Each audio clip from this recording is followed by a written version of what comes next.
Dr. Michael Hutchison has harnessed the latest in neuromuscular dentistry and impact technology to develop a mouthguard that does more than protect.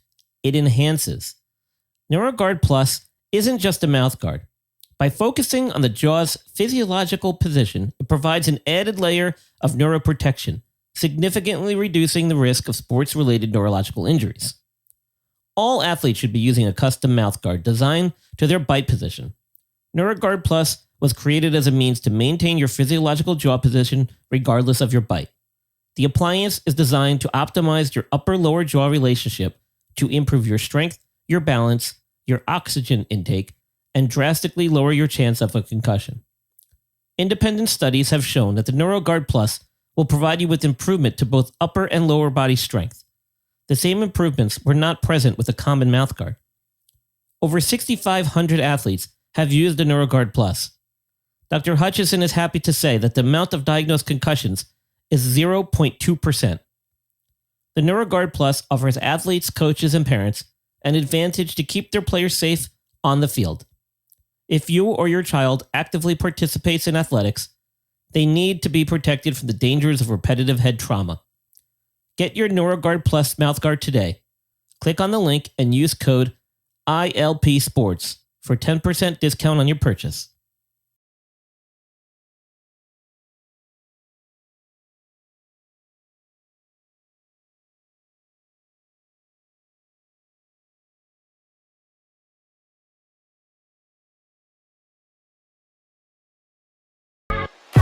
Fantasy Sports Corp and Underdog Fantasy have teamed up to start your fantasy season off in the win column with Best Ball.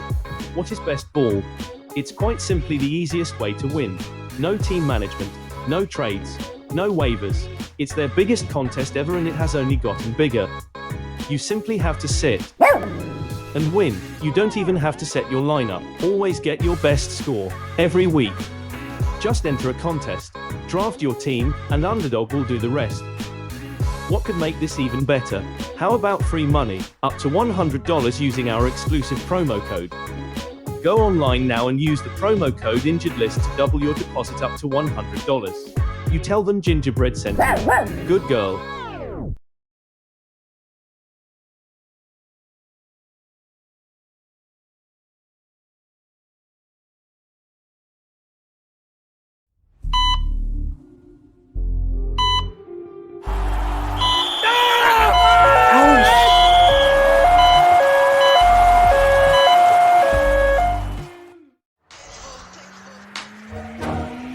Ladies and gentlemen, please welcome the host of the Injured List podcast, Brian Scott.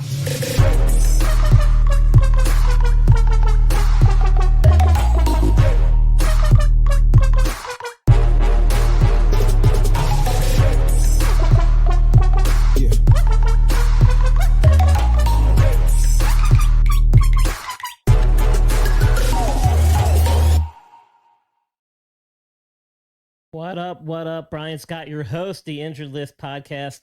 Once again, this episode, folks, we have an amazing guest, and this is actually take two. We tried this once before. It didn't quite work out so well, so I had to get her back. Let's bring her up on stage. Ladies and gentlemen, Deb Whitcas from the Blonde Blitz. Yay, Deb's here with us finally. Yay, Finally. back again. Round two. Let's go. I've double, triple checked all of my connections. I've got all the things recording. We should be all set. We shouldn't. Last time was a good interview, though. I'm bummed that the audio just didn't work out, but we're here today. We can do it all again. Correct, and I've triple checked, quadruple checked. We should be good. So, without further ado, let's get into it. We're at a little bit different time frame than when we first sat down to do this interview, and a lot has happened since then. And a lot. Let's get to it because you and I had the privilege of being at the NFL Combine this year. Yes. And we were able to meet and hang out. Yep. And we took a picture. Do you have the picture? I do. I'll dig it up. I'll dig it up while we talk. Call to the picture. No. I know. You know what? I was looking for that too. I'll find it. Okay. Yeah. I got some other stuff too to pull up. But so we were able to. Deb was in Media Row, which was great. So she was like front and center. She was doing interviews throughout the week. So if you haven't seen that or you want to see that, check out the Blonde Blitz, check out her Instagram, check out her Twitter or X. I'll have all the links for Deb's information in the show notes, so you guys can check out some of her content. It's awesome stuff. Deb, as you can see by her background there, those little statues kind of hanging out over her right shoulder. Just she knows what she's doing. Behind me. She knows what she's doing. She's in this world, so take it from her. She knows what she's doing, and so she was front and center in Media Row, and she had the privilege of doing a bunch of interviews, and we got to collaborate a little bit while we were there. We got to bounce some ideas off each other, talk football, and hang out a little bit, socialize. So that was really cool. It was a great opportunity. First time I've been to the Combine. You've probably been a few times. I've been a couple times, yeah. And you went to the Super Bowl this past Super Bowl, right? Yeah. So I didn't make it to draft, unfortunately. I was really upset about that, but Yeah. Well, maybe next year we'll go to all three. Yes, together. we'll go to all three. Yeah. Speaking of, there we are. There we are. There we are. I think I was flying out that day, so pardon the wardrobe choice. What was your favorite part of the Combine? Oh, that's a good question. So the first or second night, so I went through the Sports Management Worldwide Conference, which was great, by the way. Highly recommend. They're actually doing a course right now with them, one of their agent courses. And they had a little mixer with them too. So yeah, it's great. Yeah, Deb was the one who turned me on to them. Yeah. They had a little mixer the first night, but then while we were there, got to network with a bunch of people, got invited to some other parties. Yes. And, I probably had a little too much to drink, but it was great networking. I bounced around between multiple parties, got to meet a ton of people who I ended up kind of socializing and hanging out with for the rest of the weekend. So that was really cool. You still got work done. You still were networking and they're talking football, and we had a good time. That's kind of what Combine's for. The stress of Super Bowl is over, and all the scouts are there, and everyone's like, it's just a little bit more chill. I feel like then everyone's like, the pressure of Super Bowl is big. By the way, Olive says hi. My cat, she's here. She loves the lights. So yeah, no, I mean I love Combine because you get to see the talent that's coming up, for the draft, and next is here is usually the motto, and it's just everyone's trying their best, and it's a lot of it's electric, because these guys, these high schoolers college going into the pros that they've waited all their lives for this, so it was just a really great experience. I that's the part I loved about it too. Like you can kind of see like the nervous energy that these guys had walking around. They're all kind of wearing their Combine gear, like in and around the hotel, outside, down the street, at the restaurant, like kind of in a proud way, but also like maybe in a little bit of a nervous energy kind of way, because they're preparing and they've been preparing for so long for this, and they want to have a good impression with all their interviews and with their physical skill tests and everything. So it's kind of cool to kind of feel that kind of raw atmosphere, that amateurism that's still kind of attached to it. It's not as much bright lights and big crowds like you would see at a regular game or at the Super Bowl, obviously, or the draft, the draft for that matter. So it's a little bit more kind of down to earth as far as that goes. So that's what I really liked about it too. The whole atmosphere just seemed much, like you said, much more chill, but also much more personable. I could relate to them. I could relate to the environment. Yes, and trying to make it. Well, and I love also too, and I tell this story all the time about the Starbucks. There's a Starbucks that that is literally in the center of all of the hotels, and it connects. So everyone walks for their morning coffee, and you see all of the head coaches like they're just hanging out. They're in their like casual wear. Sean Payton was there. Like we were. Yeah, I mean it's just a fun time. I just love to honestly go in the morning and just sit there and see who I can talk to. Yeah, that was the infamous Starbucks where apparently there was a little scoff between a couple of journalists who shall remain nameless. But I probably walked by dozens of GMs, head coaches, maybe even owners and NFL guys. And probably, I have no idea, Deb. I don't know these guys if I bumped into them face to face. And it's not like I don't watch football or sports. I just, for some reason, my brain doesn't put the fact that I'm next to them or in the same room or situation. It just, I only connect with them through the TV, which is kind of weird. Right. Well, and once you see them in person, and they do look different for some reason. TV does something strange to people. It changes the way they look. Some of us, not in a good way. No. My favorite part was I saw Brett Selleck because he was scouting for, and you remember I told you, I was like, I just saw Brett Selleck. And that was fun because I just didn't expect it. And I literally we were all eating like some lunch just quickly. Like I was eating nachos or something. And like, there's Brett Selleck. And I literally said his name out loud. I was like, oh, Brett Selleck. Like, I was like, oh, wait, Deb, I didn't use my inside voice on that. I used my outside voice on that. Great. So then I took a pic. He was very nice and took a picture with me. Nice. But I was like, oh, I'm fangirling and I shouldn't be. I'm here as a reporter. Great. But he was very nice. He got it. He knew we were Eagles fans, and he was nice enough to take a picture. But yeah, he was scouting, part of the scout team. So I was like, that's great that we have a Super Bowl champion from the Eagles scouting for our next. There you go. I was definitely looking for Giants guys. Yes. And not so much as a fan, because I am, but more so as I wanted to put in my 2 cents. And so they're lucky that they didn't run into me. Oh, yeah, no, we asked to go sit with the Eagles. Trust me. They don't want me anywhere near them because I would have had a mouthful of things to say and advice to give. And that's the last person they want to get advice from is me when it comes to drafting. So, you guys had a good draft, though. I was going to say. I was very pleased with how they performed. Yeah. And it's a good thing I didn't see them beforehand because I probably would have steered them in the wrong direction. So good thing. Anyway. Not that they would listen to me anyway, but what were some of your takeaways from the draft? Was there any players that came out of there that you had been looking at beforehand? Any storylines that kind of developed as we were there or afterwards heading into the draft that maybe you kind of saw developing at the combine? Sure. Love James Pierce. I can't even talk. James Pierce Jr. I get excited every time I talk about him. So yeah, I loved his 40 was amazing. And, you know, obviously for the Eagles, we had at that point lost half of our defense. And I was like, we need this guy. Right. So yeah, I was rooting for him to go at the 32 pick. He was unfortunately already taken. He got chosen by the Atlanta Falcons.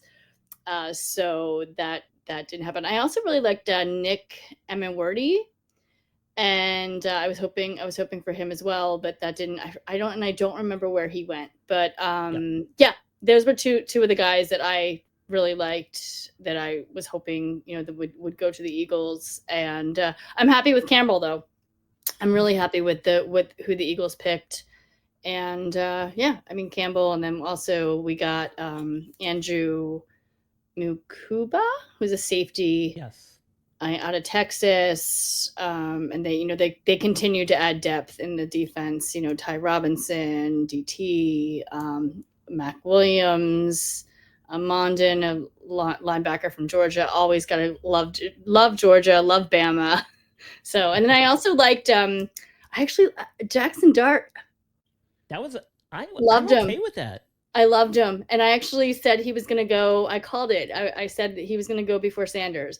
Granted, a lot of people went before Sanders, but I specifically said I have this feeling Jackson Dart is going to go before Sanders. And so far, so good. I'm happy with that pickup. I like that they didn't. I don't think they overshot for him at the 3rd round and making like that trade up.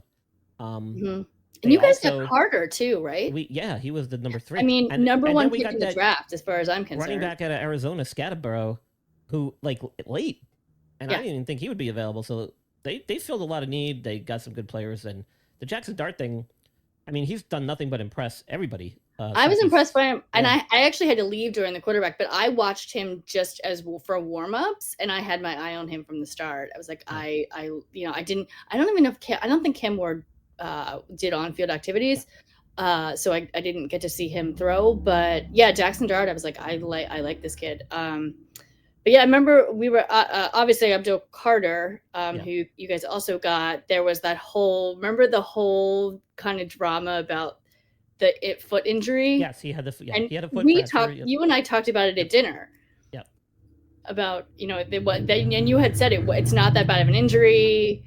Wouldn't affect anything with him at all. As you can see, he's already healed and he's already at OTAs or whatever. So exactly, totally. It was like such a worry. They're like, oh my gosh, this came up, and like the media kind of rolled with it, and yeah. I tried to squash that right out the gate. You did. No, you totally did. Yeah, I remember you and I talking about it as we were eating our shrimp fire. What is the shrimp called at at that restaurant? You mean the appetizer? The appetizer, the shrimp cocktail? Yeah. Yeah, it's like their specialty in Indy. Delicious, yeah. Definitely have to hit up that place next year. That was a great little restaurant. Yeah. So and I know you're an Eagles fan, but you also participated with stuff with the Chargers during their draft party. Yes, so had you been paying attention and watching what they're doing or what they did in the draft, and maybe while you're at the combine, we're kind of keeping a side eye on the Chargers? I mean, I was. I have to be honest, because I'm a Chargers fan as well. I would say my Eagles are my number one, and I feel like it's a tie between the Chargers and the Commanders for my number 2 spot. Kind of go back and forth. But no, I liked Marion Hampton, running back out of UNC.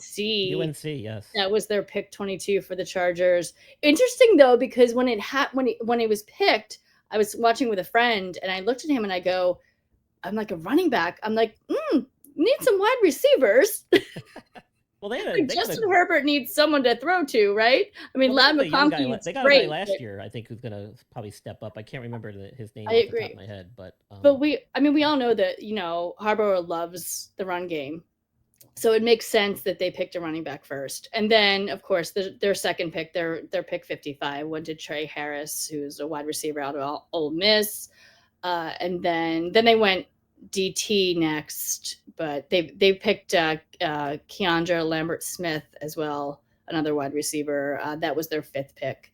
So then they got a tight end. Wide receiver class. There was a lot of depth there, so you can't go wrong. And it was a great it was a great running back class too. I said this several times that the running back class was elite. I'm so glad that running backs are finally getting their time. I feel like so. Yeah, there wasn't much parity between the top guys and the lower tier guys. I mean, there was, maybe they weren't top 5 lottery picks. Yeah. But they were all definitely first round quality. Yeah. At those positions, which is something you always look for. So let's shift gears a little bit. We talked a little bit about the Eagles, but what do they got? 7 games on primetime TV. The schedule just came out. Are you kidding me? Yes. So it's 5 actually. 5, 7, whatever. It's 5. But no. It has the potential to be 7 because there's a game with the Commanders, and then I think the Bills that would probably be flexed. So. Gotcha. I knew I heard 7 somewhere. And I did a little recap today about it, and I was debating between saying 5 and saying 7 because it's probably going to be 7. It probably will be. Yeah, I see no reason why they won't have them on 2 more times. Yeah, but I mean, I wanted to see a Super Bowl rematch, to be honest. That's what I wanted the first game to be. I wanted it to be Kansas City. I wanted the Eagles to blow them out again. I just think that would be the cherry on top, winning the Super Bowl and then the very first game. But I don't think the NFL would screw with Kansas City that way. No, so definitely I understand Dallas. So Dallas and Eagles are the very first game Thursday night, September 4th. Can't wait. Cool. With the division rivalry between those 2 teams is just so insane. And the whole NFC East should be another tight race this year. I think. I agree. I think we were getting better last year, and they've gotten even better through the draft and some free agent moves all around. Hasn't been any major shakeups at those teams, and they were all competitive, except for my Giants, of course.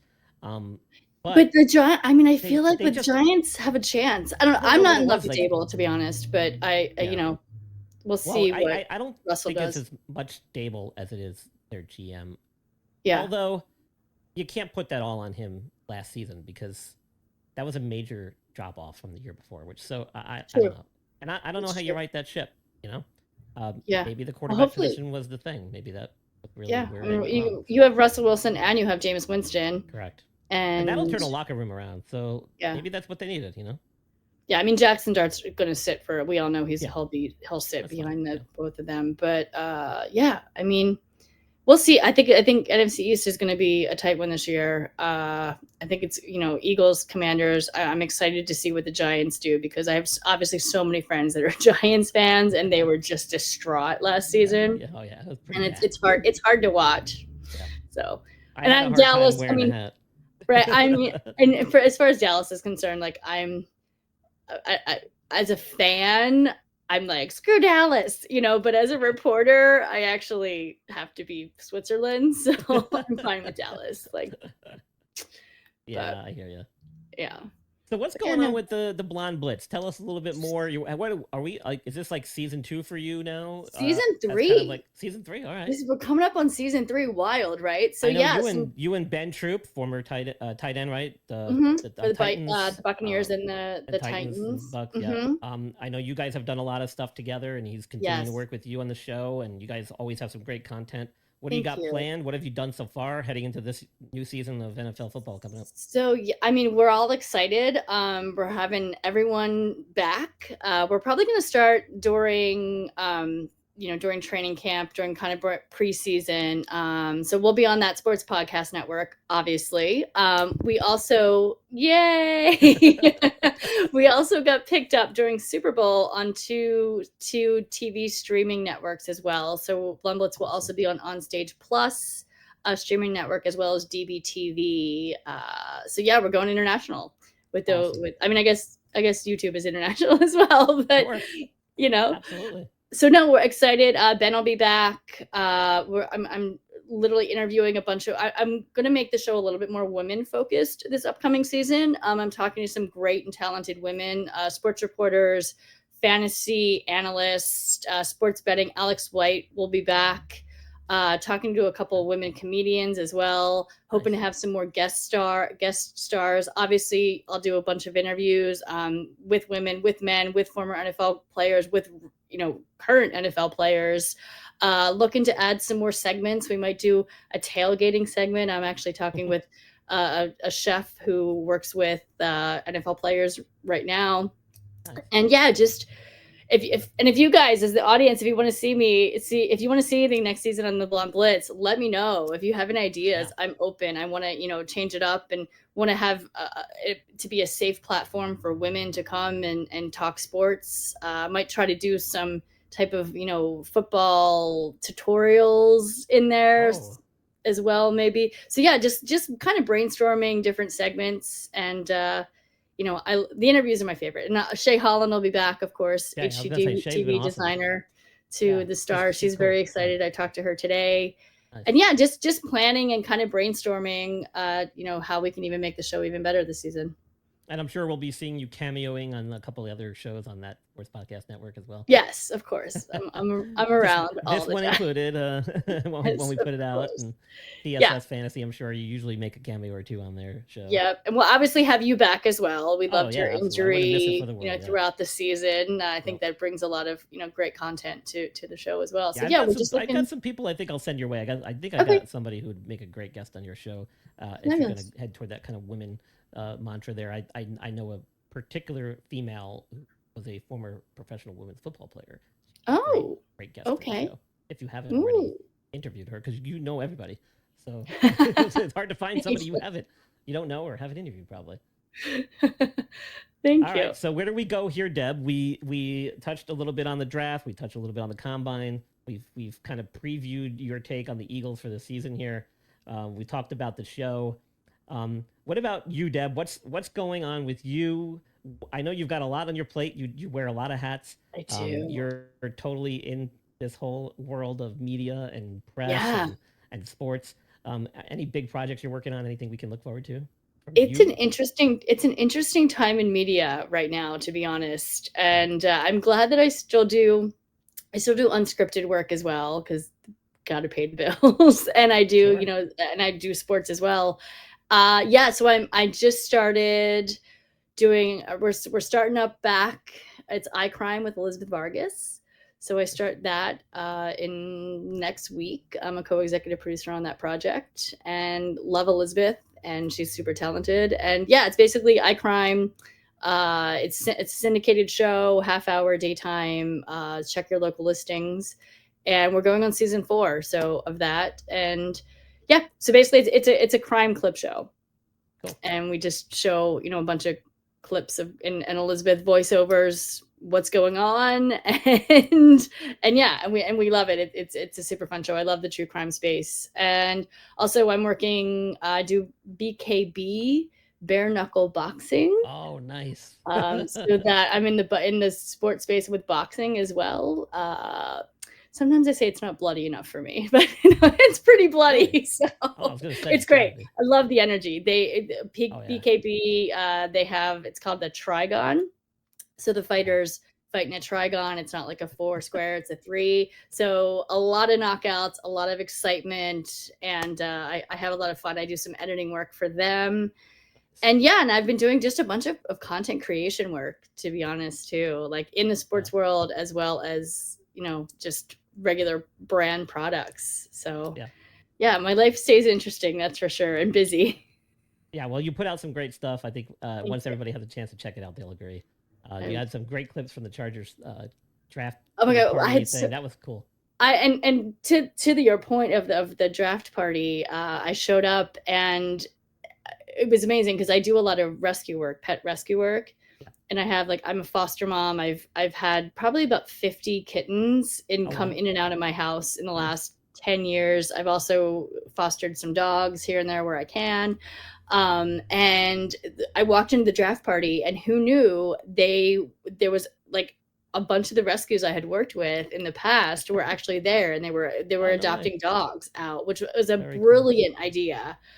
It was at Dog People, or PPL, Dog PPL in Santa Monica.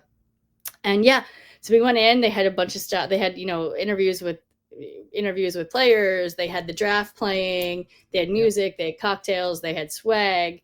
The dogs were there, and you could pet the dogs, play with the dogs, and if you wanted to adopt a dog.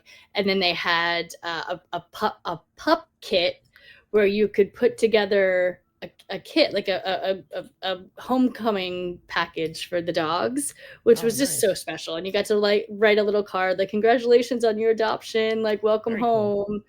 And so I just and also the money, they were raising money for the fires, the pets that were affected in the fires in California. So it was just one of my favorite events, because when you mix football and pets with me, I'm on board. Well, I was going to say, that's a great way to learn and get to know an animal, especially a dog, is in that setting where you have a group of people. It's kind of like a little bit of a party atmosphere. You're watching football. Maybe you're just chilling on the sofa or couch and lounge chair or whatever they had, and you're watching. And if the dog and you kind of blend together and get along, then you know that's going to work when you get back to your house. Yep, because it was a lot. It was a lot going on. Some of the dogs were like, "Ooh, where are we?"